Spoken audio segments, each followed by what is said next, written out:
De fome. E aos filhotes dos corvos quando gritam de fome.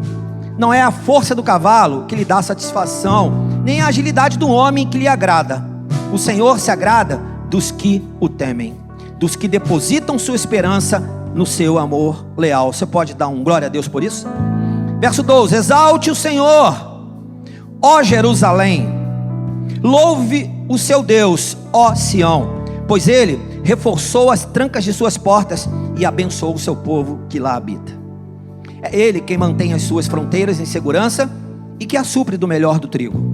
Ele envia sua ordem à terra e sua palavra corre veloz. Faz cair a neve como lã e espalha a geada como cinza. Faz cair o gelo como se fosse pedra. Quem pode suportar o seu frio? Verso 18: ele envia sua palavra e o gelo derrete. Envia o seu sopro e as águas tornam a correr. Ele revela a sua palavra a Jacó, os seus decretos e ordenanças a Israel. Ele não fez isso a nenhuma outra nação. Todas as outras desconhecem as suas ordenanças. Diga comigo, aleluia. Amém? Lindo esse salmo. Eu falei semana passada, e por conta das circunstâncias dessa semana, eu estou aqui novamente, né? Me recuperando, mas de pé e para frente. O Senhor é conosco, né? E eu queria só reforçar o que eu falei semana passada. O Salmo 147, ele está exatamente naquele grupo de salmos aonde o salmista começa dizendo aleluia e termina dizendo aleluia, ou louve ao Senhor, ou louve ao Senhor, em outras versões. Eu quero ficar com aleluia. Tanto o Salmo 146 como 48, 49, 150 começa dessa maneira, tanto quanto o Salmo 147 que nós estamos agora falando sobre ele. E uma outra coisa também que é parecido é que também é um salmo anônimo. Nós não temos aqui a certeza de um autor para esse salmo. Mas uma coisa nós sabemos, acredito eu que esse conjunto de salmos, inclusive o 147 que estamos falando hoje, uma coisa a gente pode ver: o salmista, ele tem a convicção da expressão de louvor ao Deus que ele serve, ao Deus que eu e você servimos.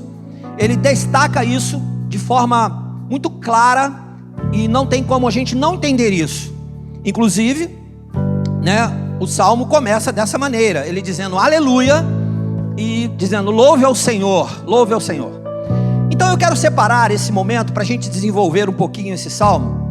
Eu quero separar em dois momentos, né, em dois momentos, e com duas afirmações ou frases para a gente pensar.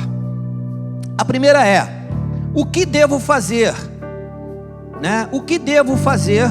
Porque isso está aqui intrínseco nesse salmo. E a outra é: quem ele é? Porque o salmista relata o que ele deve fazer, como quem está pronto para adorar ao Senhor, mas ele também relata quem é o Senhor. E nós precisamos, de forma clara, prestar muita atenção nisso. A primeira coisa é quem nós somos, o que nós viemos fazer e qual o propósito pelo qual Deus nos estabeleceu nessa terra. E nós sabemos que o principal propósito é que nós somos para o louvor da glória dele, né? Então nós precisamos fazer isso e não esquecer disso. E o salmista, mais uma vez no Salmo 147, ele reforça isso. Então eu separei falando o seguinte: o que eu devo fazer? Pode ser uma pergunta, né? Mas também pode ser para eu pensar o que devo fazer diante de uma expressão que o salmista tem aqui em alguns versos que eu vou destacar para você. Mas nós precisamos também olhar nesse salmo algo que ele relata. Ele diz quem é o Senhor, e ele vem descrevendo aqui exatamente quem é o Senhor. Da mesma forma como a Narlete abriu aqui o culto, destacou 3 versículos, eu também quero destacar os 3 versículos que há uma expressão de exaltação ao nome do Senhor, que é o verso 1, o verso 7 e o verso 12. Então, para a gente entender o que eu devo fazer, eu vou ler com você o verso 1, o verso 7 e o verso 12. para a gente relembrar do que já lemos, mas para agora a gente destacar isso, tá bom? Diz assim: aleluia, está aí a expressão de louvor ao Senhor. E ele diz assim: como é bom cantar louvores ao nosso Deus, como é agradável e próprio louvá-lo. Esse próprio aqui em outras versões diz assim: como é apropriado louvar ao Senhor, como é necessário, né? Eu tenho que louvar ao Senhor. Então o salmista, ele reconhece, primeiro ele diz como é bom, como é bom. E a gente sabe, né? Eu e você, nós sabemos, nós que estamos aqui, esses amados aqui do louvor, né? Nós sabemos que tem coisas que a gente gosta, tem coisas que a gente não gosta, não é verdade? Quem aí gosta de feijão? Feijão, alguém gosta? Tem gente que não gosta de feijão, né? Aquele mocotó, por exemplo, aquela coisa assim bem pesada, né? Tem um irmão aqui que está aqui que está me olhando, está feliz da vida, assim, que está aqui trabalhando por causa do mocotó, né? Mas tem gente que não gosta.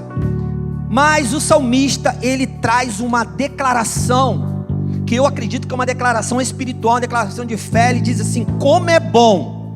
E ele deixa claro para ele mesmo, e para mim e para você, nos dias de hoje, de que ele reconhece, esse salmista, e eu e você precisamos reconhecer de que o Senhor é bom.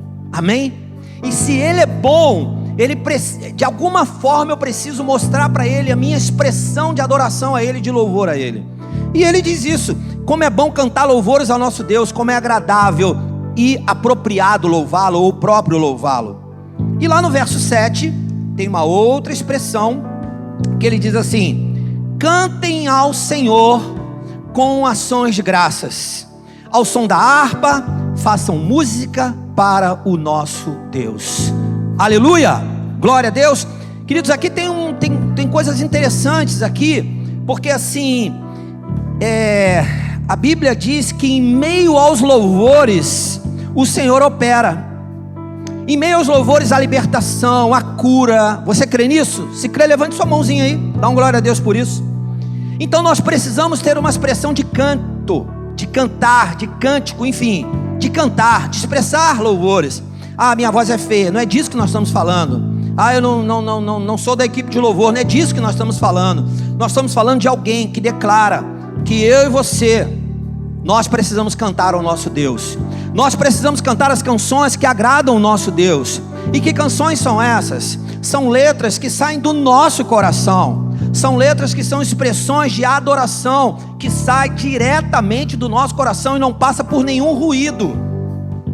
Tome cuidado, porque muitas vezes eu não consigo cantar. E por que eu não consigo cantar? Eu quero te fazer pensar nisso. Por que às vezes eu não consigo cantar? Será porque às vezes é porque eu estou doente, eu estou abatido, né? E eu não consigo cantar? Ou às vezes é porque a minha alma está tão cansada, tão oprimida, tão desesperada que eu não consigo cantar? Ou às vezes porque eu estou abatido mesmo espiritualmente e dos meus lábios não consegue sair um louvor, uma expressão de adoração ao nosso Deus. Então eu quero te desafiar nessa noite que você tem que ser um cantor e uma cantora para o Senhor. Você tem que ser um cantor e uma cantora para o Senhor. Tem que ser, não tem como a gente fugir disso, porque cantar louvores ao Senhor é bom e é agradável. Ah, eu não toco nenhum instrumento, como é que eu vou fazer? Eu não preciso tocar instrumento não, a tua voz é o principal instrumento. É dela que vai sair o melhor som para agradar ao Senhor. O que nós não podemos de maneira nenhuma é permitir que nada, ruído nenhum, nem da nossa alma, nem do nosso espírito abatido, nem de qualquer enfermidade que possa tentar nos assolar, arranque de nós a expressão de adoração e louvor ao nosso Deus. Não permita. Eu lembro que quarta-feira passada eu estava aqui pregando e falando sobre o Salmo 146, que começa com aleluia e termina com aleluia. Quando foi quinta-feira, 9 horas da manhã, eu estava lá no Betel. Chegando lá, começou uma dor. Vindo embora, a dor aumentou. Quando eu estava dentro do carro, vindo embora, aquela dor intensa, eu lembrei do que eu estava pregando na quarta-feira à noite. E eu falei, eu tenho que dar aleluia. E eu comecei a dar aleluia dentro do carro, cheio de dor, e botei a mão e falei, Senhor, tira isso de mim em nome de Jesus, mas eu vou dar aleluia, porque essa dor não vai arrancar de mim o aleluia que eu preciso dar para o meu Deus. Você entende isso? Você concorda com isso? Você precisa fechar nisso comigo nessa noite e entender que o salmista está nos alertando, nos mostrando numa realidade presente, de um passado tão distante que foi escrito, e trazendo para uma realidade tão presente. Nós não podemos expressar nenhuma coisa que seja diferente de um louvor ao nosso Deus. Então cante, cante e cante novamente, porque o teu louvor vai trazer liberdade, o teu louvor vai trazer cura, o teu louvor vai trazer fortalecimento para o teu espírito, o teu louvor vai trazer fortalecimento para a tua alma, e você será curado, você será curada, em nome de Jesus.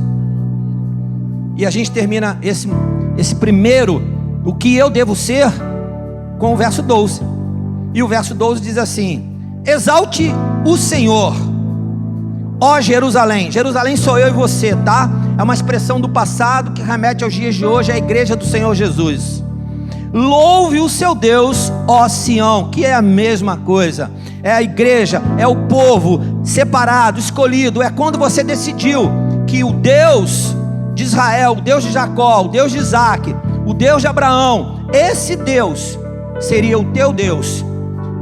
Quando você decidiu que Jesus Cristo seria o teu Senhor e o teu Salvador, a partir daí é a Ele que você deve exaltar, é a Ele que você deve reconhecer, é a Ele que você deve dar toda a glória e todo louvor. Posso ouvir um amém? Aleluia, glória a Deus. Então, são 3 expressões que nos faz lembrar hoje, ou que remete a nós nos dias de hoje, para que a gente não esqueça de que o nosso Deus merece todo louvor, toda glória, e que eu e você não podemos ser roubados disso. Não permita que nenhum ladrão, nem os nossos ladrões internos, interiores, que muitas vezes tenta falar, e que às vezes nós não conhecemos, e que às vezes nós não damos atenção para ele, não permita que nada roube de você a tua expressão de adoração ao teu Deus. Uma enfermidade não pode roubar, um Covid não pode roubar, uma dor intensa não pode roubar, de forma alguma. E o momento do choro? O momento do choro não quer dizer que vai roubar de você o teu canto ao Senhor, a tua exaltação e o teu louvor a Ele. Nunca pode sair do nosso coração a nossa intenção de adorar ao nosso Deus. Amém? E a outra coisa, e o outro ponto que eu quero destacar com você é quem Ele é. E aí vamos entender o seguinte: se o salmista ele entende que ele precisa fazer algo, e o algo que ele precisa fazer é uma expressão de louvor e adoração ao Deus dele, ao nosso Deus, ao Pai, ao Filho e ao Espírito Santo, é o que nós fazemos hoje. Se ele reconhece isso, com certeza ele reconhece por causa dos atributos desse Deus. Então, quando nós adoramos a esse Deus, é porque um dia nós reconhecemos os atributos desse Deus, e quem Ele é, o que Ele é e o que Ele faz. Não é verdade? Você não elogia ninguém sem conhecer a pessoa. Você não dá honra a ninguém sem que ela mereça honra. Você não dá louvores a ninguém sem que você pelo menos tenha um certo conhecimento dessa pessoa. Sabe aquele momento que você quer presentear alguém, um professor que você estudou com ele 4 anos direto, que foi bênção para a sua vida, e chega lá no final de 4 anos, 5 anos, você se forma e você quer abençoar aquele professor, mas você quer abençoar, você quer dar um presente, você quer fazer algo por ele, porque você reconhece nele os atributos dele. Nós, quando adoramos a Deus, quando reconhecemos a Deus com os nossos louvores, a nossa adoração, você pode ter certeza de uma coisa: eu e você, é porque nós temos experimentado desse Deus, é porque nós temos vivido um pouquinho desse Deus, é porque nós temos visto os sinais, milagres e prodígios que esse Deus tem feito. Amém? É porque você tem visto o quanto até aqui o Senhor tem te ajudado, e o quanto Ele tem te guardado, e o quanto Ele tem te protegido, e o quanto Ele tem te sustentado. Não é verdade? Se você parar um pouquinho agora e imediatamente listar na tua mente aquilo que Deus tem feito, o que Ele tem feito, ou até mesmo o que Ele tem permitido, porque quando Ele permite, Ele está no controle, não tenha dúvida que você vai ter que abrir a sua boca e dar louvores ao nosso Deus. Vai ser assim, não tem como. Porque a gente tem prazer em fazer isso. Por isso eu digo para você, não permita que seja roubado isso de você, porque você vai fazer a partir de um reconhecimento que você tem. Não é verdade? A gente reconhece e aí nós fazemos. A pior coisa que tem é quando eu sei que alguém merece o elogio, alguém merece a honra, e quando eu não faço. Eu preciso fazer. Não é pelo outro, é porque eu preciso fazer por causa do reconhecimento que está dentro de mim.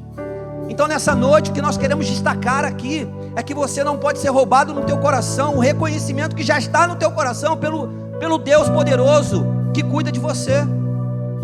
E como eu quero destacar isso no texto? Aí eu quero ler um pouquinho mais de versículos, porque aí define quase todo o texto, porque é exatamente para mim dessa forma que o salmista separa.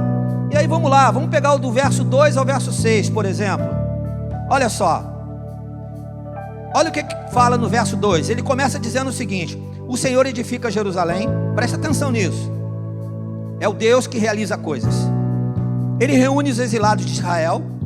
Porque esse salmo, pela história, diz que ele foi escrito 46, 47, 48, 49, 50, por conta deles estarem dando louvores a Deus por terem saído do exílio. Então olha o que ele diz aqui: o Senhor edifica Jerusalém, porque Jerusalém tinha sido destruída. Ele reúne os exilados de Israel, porque eles estavam exilados e agora eles estão juntos de novo, como igreja, amém? Olha o que ele diz no verso 3: só Ele cura os de coração quebrantado e cuida das suas feridas. Posso ouvir um amém? Mas um amém bem alto, dá um amém online bem alto para a gente ouvir aqui. Sabe por quê? Porque às vezes nós ficamos entulhados de enfermidades, e às vezes uma dorzinha parece ser muito mais forte do que a doença na alma, ou a ferida do coração. Cuidado, eu quero te dar uma dica. Às vezes a enfermidade externa, ela só está apontando para algo que está dentro, e você não consegue enxergar. O Deus que cura, Ele cura a ferida externa, mas Ele cura a ferida interna, porque Ele diz o seguinte: Ele cuida do coração quebrantado e cuida das suas feridas. O nosso Deus, Ele é um Deus que cura completamente. Na terça-feira, quando a gente tem a nossa live de oração, eu costumo dizer o seguinte: muitas vezes um pedido de oração por alguém que está com câncer, ou então um pedido de oração por alguém que está com uma enfermidade que aos nossos olhos parece menor, mas eu costumo dizer o seguinte: o Deus que cura câncer é o Deus que cura dor de cabeça. O Deus que cura dor de cabeça é o Deus que cura câncer. Posso ouvir um amém? Porque é assim o nosso Deus. Por isso Ele merece louvor. Você entende isso? Por isso o salmista dava louvor a eles, porque o Senhor edifica Jerusalém, reúne os exilados de Israel, só Ele cura os de coração quebrantado e cuida das suas feridas. Ele determina o número de estrelas e chama cada um pelo nome. É Ele que dá. Não são os astrólogos, não. É Deus que definiu as estrelas. E da mesma forma que Ele conta a estrela, Ele conta eu e você. Sabia? Isso aqui nós podemos fazer um paralelo. Alguns estudiosos dizem que esse momento que o salmista está dizendo isso é justamente porque aquele povo era um povo contado, porque era o povo exclusivo de Deus, como eu e você. Nós somos um para Deus, nós somos um para Deus. Nós somos uma multidão, mas Deus olha para mim e para você e nos vê como único, eu e você. Deus olha para mim e me vê, e olha para você e te vê, e nos ama de forma sobrenatural. E Ele diz que Ele conta, Ele determina o número de estrelas e chama cada uma pelo nome. É assim que Ele te conhece, pelo teu nome. Olha o verso 5: grande é o nosso soberano, e tremendo é o seu poder. É impossível medir o seu entendimento. Se Deus tem um entendimento sobrenatural que é difícil medir, imagina quando nós pedimos a Ele entendimento diante daquilo que a gente precisa entender. Ele vai te dar entendimento e vai fazer você compreender as coisas, vai fazer você compreender os mistérios, vai fazer você compreender aquelas coisas mais difíceis de serem compreendidas. Amém? É esse Deus que nós damos louvores. Continuando aqui no verso 6, ele diz assim: o Senhor sustém o oprimido, tá? Ele sustém o oprimido, mas lança por terra o ímpio. E o inimigo, deixa com o Senhor, Ele cuida dele. Às vezes nós nos preocupamos demais e ficamos perdendo tempo com o inimigo, ou com quem achamos que é inimigo, e esquecemos do próprio Deus. Se você gastar tempo dando louvores a Deus, você vai deixar os teus problemas um pouquinho de lado, inclusive teu inimigo também. Você vai esquecer um pouquinho dele, porque às vezes o inimigo não é aquele externo só não, tá?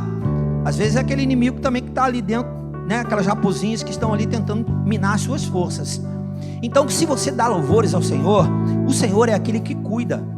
Ele cuida, ele fala assim para o inimigo: sai agora, sai. Aí o inimigo sai. E nós dizemos da seguinte maneira: sai, inimigo, em nome de Jesus. E o inimigo sai. Você crê nisso? É dessa forma que acontece. E aí passa o verso 7, mas o verso 8, ele continua e diz assim, ó: ele cobre o céu de nuvens. É ele que bota as nuvens. É ele que concede chuvas à terra e faz crescer a relva nas colinas. É ele, é o nosso Deus. E o salmista reconhece isso. Ele dá alimento aos animais e aos filhotes dos corvos quando gritam de fome. Não é a força do cavalo que lhe dá satisfação, nem é a agilidade do homem que lhe agrada. O Senhor se agrada dos que o temem, dos que depositam sua esperança no seu amor leal. Amém? Então, quando nós temos uma expressão de louvor e adoração ao nosso Deus, é baseado naquilo que nós reconhecemos dele. Não termina aqui não. Se você for comigo por verso 14, ele continua, o salmista, e diz o seguinte: é ele que mantém as suas fronteiras em segurança. E você acha que sou eu e você? E você acha que é o nosso governo? E você acha que é a nossa polícia? Eles só são detalhes. Eles só são detalhes, meus amados e amadas. Só são detalhes. Que Deus os abençoe para que de fato eles façam a parte deles. Mas se Deus não guardar, em vão vigia a sentinela. É Ele que nos guarda. É Ele que nos guarda dessa praga. É Ele que nos livra dela. Creia nisso em nome de Jesus. Ele é quem mantém as suas fronteiras de segurança e quem supre do melhor do trigo. Ele envia sua ordem à terra e sua palavra corre veloz. Faz cair a neve como a lã e espalha a geada como cinza. Faz cair o gelo como se fosse pedra. Quem pode suportar o seu frio? Ele envia a sua palavra e o gelo derrete. Envia o seu sopro e as águas tornam a correr. Aleluia! Por isso o salmista declara aleluia, porque ele começa a desenhar, ele começa a trazer a memória dele, ele começa a trazer à mente dele os feitos do Senhor, os atributos do Senhor, quem o Senhor é. E o Senhor é, fale comigo, o Senhor é. E a partir de quem Ele é, Ele começa a fazer coisas, Ele começa a realizar milagres, Ele começa a fazer sinais e prodígios. Ele só faz a partir de quem Ele é. Então nós precisamos descobrir quem é esse Deus maravilhoso, que merece toda a honra e toda a glória. E o salmista, ele faz uma lista aqui de atributos da parte de Deus. Que coisa interessante, né? Quem é que traz o gelo? É o Senhor. Quem é que derrete a geleira? É o Senhor. Quem é que concede a chuva? É o Senhor. E a nuvem? É o Senhor. E a brisa? É o Senhor. E o ar que eu e você respiramos? É o Senhor. Amém? Que bom que o seu dinheiro não compra o ar. Que bom que o seu dinheiro não compra o ar. Você sabe disso? Porque quem dá esse ar para nós é o Senhor. E por isso nós devemos louvá-lo todo o tempo. Amém? Nós vamos concluir da seguinte maneira. Eu vou mostrar para você aqui, vou falar para você como que nós vamos concluir. Nós vamos concluir no verso 19 e verso 20, tá? Vamos ler juntos o verso 19 e o verso 20, para a gente concluir aqui. Diz assim: Ele Ele revela a sua palavra a Jacó, os seus decretos e ordenanças a Israel. A mesma coisa, Jacó e Israel, a mesma coisa, ao seu povo. Ele revela, o Senhor nos revela a sua palavra. E quando o Senhor revela a sua palavra, Ele se revela. E quando Ele se revela, Ele revela os seus atributos. Você está acompanhando? O Senhor revela a sua palavra. E quando Ele revela a sua palavra, Ele se revela. E quando Ele se revela, Ele revela os seus atributos. A partir daí, nós passamos a usufruir desses atributos. E quando fazemos isso, nós damos louvores e glórias ao nosso Deus, porque Ele é bom. Repete comigo: porque Ele é bom. Sendo Ele bom, Ele se revela ao seu povo. E é toda a intenção do coração de Deus. Ele quer se revelar a mim e a você nessa noite. Aleluia. E o verso 20, ele diz assim: ele não fez isso, presta atenção nisso, presta atenção nisso. Ele não fez isso a nenhuma outra nação. Todas as outras desconhecem as suas ordenâncias. Fale comigo, aleluia. Termina aqui o verso 20 dizendo o salmista, aleluia. O salmista diz, o Senhor, Ele não fez isso a nenhuma outra nação. Preste bem atenção nisso. Todas as outras desconhecem as suas ordenanças. Se os outros desconhecem, é porque eu e você temos o direito, temos o dever e o prazer de conhecer as suas ordenanças. Amém? As ordenanças do Senhor, as suas ordens, a sua palavra revelada aos nossos corações. Como que eu passo a conhecer a palavra do Senhor? Lendo, tendo acesso a ela. E como que eu entendo? Pedindo ao Senhor, ao Espírito Santo, que me ilumine para eu entender, porque o meu Deus, o teu Deus, é Ele que tem todo entendimento. Então Ele nos revela, e Ele se revela, e quando Ele se revela, aparecem os seus atributos, e quando aparecem os seus atributos, eu dou glórias a Ele. Concluindo, eu quero dizer para você o seguinte: o nosso papel é conhecer a este Deus em sua plenitude. Fale comigo se você puder. O meu papel é conhecer a esse Deus em sua plenitude. Eu separei um texto aqui, Efésios capítulo 3, está aqui, calma aí. Efésios capítulo 3, verso 14 ao 19, olha o que diz. Por essa razão ajoelho-me diante do Pai, do qual recebe o nome toda a família nos céus e na terra. Oro para que com as suas gloriosas riquezas Ele os fortaleça no íntimo do seu ser com poder por meio do seu Espírito, para que Cristo habite no coração de vocês mediante a fé. E oro para que, estando arraigados e alicerçados em amor, vocês possam juntamente com todos os santos compreender, fale comigo, compreender a largura, o comprimento, a altura e a profundidade. Compreender todo o nosso Deus, todo o tamanho dele, toda a dimensão dele, quem ele é. E quando você faz isso, e conhecer o amor de Cristo, que excede todo conhecimento, para que vocês sejam cheios de toda o quê? A plenitude de Deus. Amém? Quando nós conhecemos o nosso Deus por completo, em sua plenitude, e nós conhecemos por que nós conhecemos, fale comigo, por causa de Jesus Cristo. Jesus Cristo que se apresentou para nós como homem, e morreu, e ressuscitou ao terceiro dia, e nos salvou e nos regenerou, para nos levar de novo para a presença do Pai, para que pudéssemos ter acesso a esse amor, e toda essa generosidade, todo esse conhecimento, e todos esses mandamentos e atributos do Senhor, para que pudéssemos viver uma vida digna. Você quer ser uma pessoa boa? Viva a plenitude desse Deus bom. Eu até escrevi uma frase aqui, eu vou repetir para você. Para eu ter uma vida boa, preciso conhecer o Deus bom. Esse Deus que nós temos falado. Conhecendo o Deus bom, as minhas ações são boas, e aí a minha vida se torna boa. Vou repetir. Para eu ter uma vida boa, porque eu quero ter uma vida boa, né? Todos nós queremos ter uma vida boa. Preciso conhecer o Deus bom, conhecer em sua plenitude, como está escrito em Efésios capítulo 3, e principalmente aqui no verso 18, que diz: vocês possam juntamente com todos os santos compreender a largura, o comprimento, a altura e a profundidade, e conhecer o amor de Cristo que excede todo conhecimento, para que vocês sejam cheios de toda a plenitude de Deus. Quando você conhece esse Deus bom, e que Ele é maravilhoso, e que Ele é bom, conhecendo Ele, as tuas ações, as tuas atitudes, os teus gestos, o teu olhar, o teu comportamento se torna bom. Você quer ser uma pessoa boa?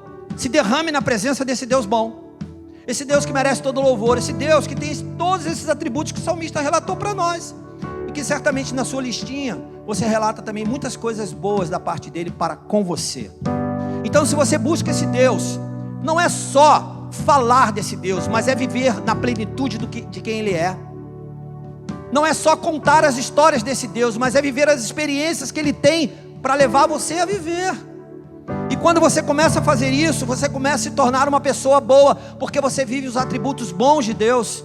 E quando você é uma pessoa boa, você vai dizer para você mesmo: eu estou vivendo uma vida boa. Vida boa não são aqueles atributos que o mundo apresenta para nós, mas uma vida boa é uma vida plena na presença de Jesus Cristo, o nosso Senhor e o nosso Salvador. Você pode dar um aleluia? Você quer uma vida plena? Busque esse Deus que é bom. Ele tem tudo que eu e você precisamos. E na hora de toda e qualquer dificuldade, ou até na hora da abundância, porque muitas pessoas se perdem na hora da abundância, preste atenção nisso. Muitas pessoas na hora do sucesso, da abundância, se perdem também. Mas que fique aqui para nós a lição, o entendimento, o aprendizado, o reconhecimento, ou até a lembrança daquilo que já sabíamos, de que se nós queremos ter uma vida boa, nós precisamos viver na presença desse Deus bom, esse Deus que merece todo louvor meu e seu. Amém? Glória a Deus, aleluia. Tudo que nós vamos falar é toda a nossa expressão, aleluia, glória a Deus, louvores ao nosso Deus.